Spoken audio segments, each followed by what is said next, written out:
I was taking a bus from one European city to another and researching topics for future videos when I came across an article titled, "This was rated the most sexually liberated city in 2023. This would make for a great video title, I thought to myself. First of all, the word sexual was in it, and it was topped up by the fact that it was the most in the world. And if you look around YouTube, the mosts really do get monetized nowadays. I mean, clickbaity for sure, but you can't really blame the YouTubers for trying to make a living, can you? So yes, the clickbaity title was already brewing in my head, and bonus point was that I was already very close to where this city was. Now, some of you are probably saying, get to the title of the city already. I've just clicked on this video to find out the name, and then I'm out. So guys, I'm going to give you 5 seconds to take a wild guess as to what the name of the city might be. No Googling and no peeking, please.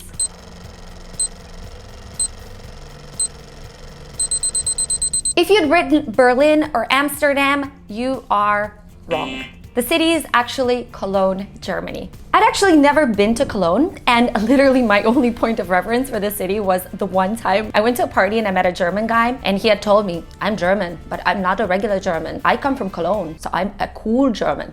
Not like a regular mom, I'm a cool mom. So I'd formed this idea that Cologne was this cool, laid-back city filled with different Germans, not the stiff, rule-abiding bunch that we commonly associate Germans with. But what made Cologne the most sexually liberated city? Would I see the red light districts akin to Hamburg or Amsterdam? Were the sex clubs as popular as they were in Berlin? I honestly had no idea, but I was expecting some kinky stuff. I wanted to be shocked. And by the way, if you're curious about the other cities that make up this list, well, there are a few articles, and one of them lists West Hollywood, I know, very specific, in LA as the second most sexually liberated city, with Amsterdam coming in at third. However, according to another article, Berlin comes at number 2 and Amsterdam at number 3. So according to the sources, these cities are quite interchangeable, which is why I was even more curious to find out, was Cologne actually the number 1 city on this rankings of the sexually most liberated cities, or was it one of those ambiguous random ratings that no one really cares anything about? And I started off with, you guessed it, asking the people on the street. Were they even aware that such a title existed? Or did I take a 10-hour Flixbus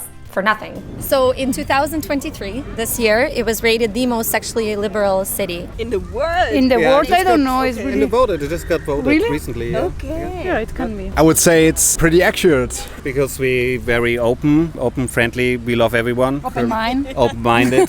Yeah, Cologne. Awesome in this kind of case, yeah. We were just walking here to get the ice cream, and I was telling her that in Cologne it's true that everyone is super open. Also the way people dress, I'm always amazed. No, I mean it's nice because no one is judging you. It's similar like Berlin. We've just been on a queer festival. At the moment, that's probably the reason why we have the glitter on our face.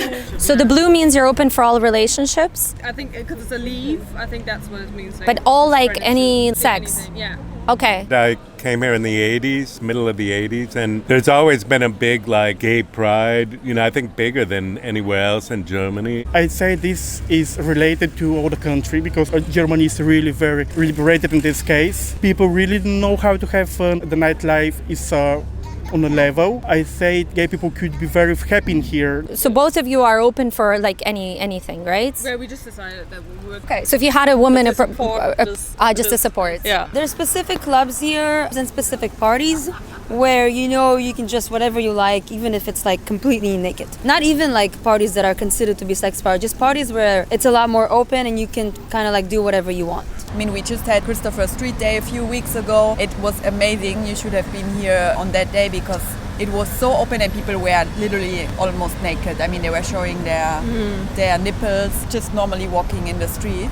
I would say in Cologne, it doesn't really matter. If you see something that's kind of weird, it's just normal. You see weird stuff every day. I feel like people are really welcoming over here. You can go to a pub by yourself and leave the pub, and after like a few minutes you get invited to a table, have a chat, people will come up to you, invite you for a drink. Like in other parts of Germany, people tend to keep their distance, or it's hard to get to know them. But over here, everyone just welcomes you like you're part of the family already. Cologne is definitely a little bit different here in this case. There's a song about it. Stell dich nicht so an, du stehst hier die ganze Zigge rum. Zig, zig, Zigge rum. So yes, according to the locals, this title seemed true. Was Cologne more sexually liberated than Amsterdam or Berlin? Was still up for deliberation. But a few things seemed to hold true. Firstly, the anything goes attitude of the city. What was immediately immediately apparent, especially after coming from a refined city like Munich, was people's style. It was different. It's like you could wear literally anything in the city and no one would bat an eye. Young or old, it didn't really matter. And I've seen some crazy fashion in Cologne, the craziest that I've seen in all my 2-month stay in Europe. The second was the seeming openness of the locals. We all know of the stereotype of the Germans being stiff and hard to get to know. Well, in Cologne, I found the opposite to be the truth. A few nights into my stay, I went out for beer with a local friend of mine. And almost immediately, we got joined by this older German gentleman who started regaling us with tales of his life. He immediately joined us. He offered to get us a round of beer, after which he insisted that we get him a round of beer. Nevertheless, he then invited us to a party, and it turned out that it was a Monday, so there actually was no party, so we ended up saying bye to him. Which made me think if this was an isolated incident, and after talking to Germans that lived in Cologne, I was told that no, it was not. It was actually quite common to make friends with strangers, to talk to people that you didn't know, and unlike the rest of Germany, you wouldn't be labeled weird for doing so. I had to give the city a 0.1 against Berlin, which is, as we all know, not very much known for its friendly people. Hey, I introduce you to my German friends. Okay, cool. Ah, there they are.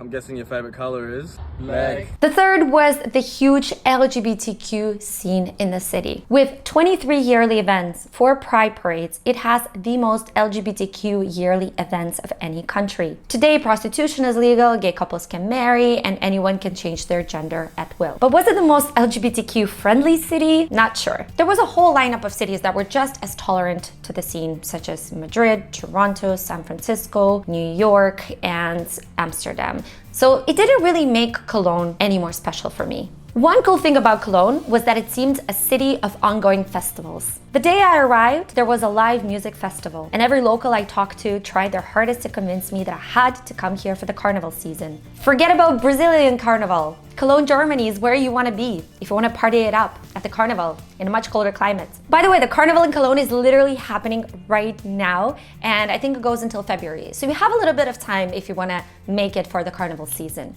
Apparently it's really worth it. I would strongly recommend you go. I personally haven't been, but I recommend you go. But as for any outright sexy stuff, Cologne seemed, well, underwhelming. So I googled sex district in Cologne, and this is what I found. Honestly, I don't see anything that is sex related here. It's pretty weird. All I see are donor places. And that's it. Definitely not a sex place.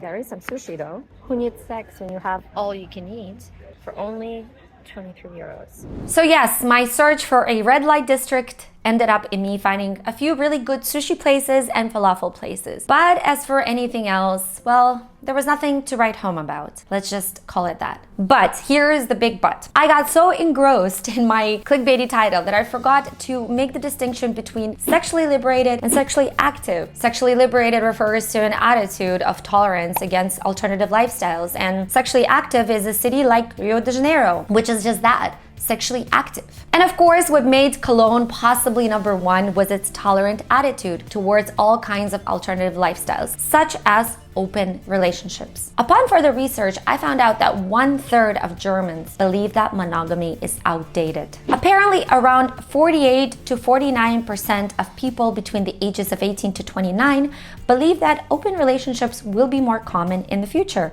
and 14% have already tried it out. For contrast, only 12% of Americans have done the same. And when it comes to cities with the most polyamorous people in Germany, Berlin definitely tops that list. But how about Cologne? I heard open relationships are really popular here. It's more and more accepted, it's true. What do you think about open relationships? For me, no. Yes, because I'm one of them recently though. So yeah, I've heard from a couple of friends and a lot of people. So if I talked about it with people or with friends, a lot of them either know someone who's been in an open relationship or are in an open relationship themselves. So yeah, pretty common. I think that's a trend right now.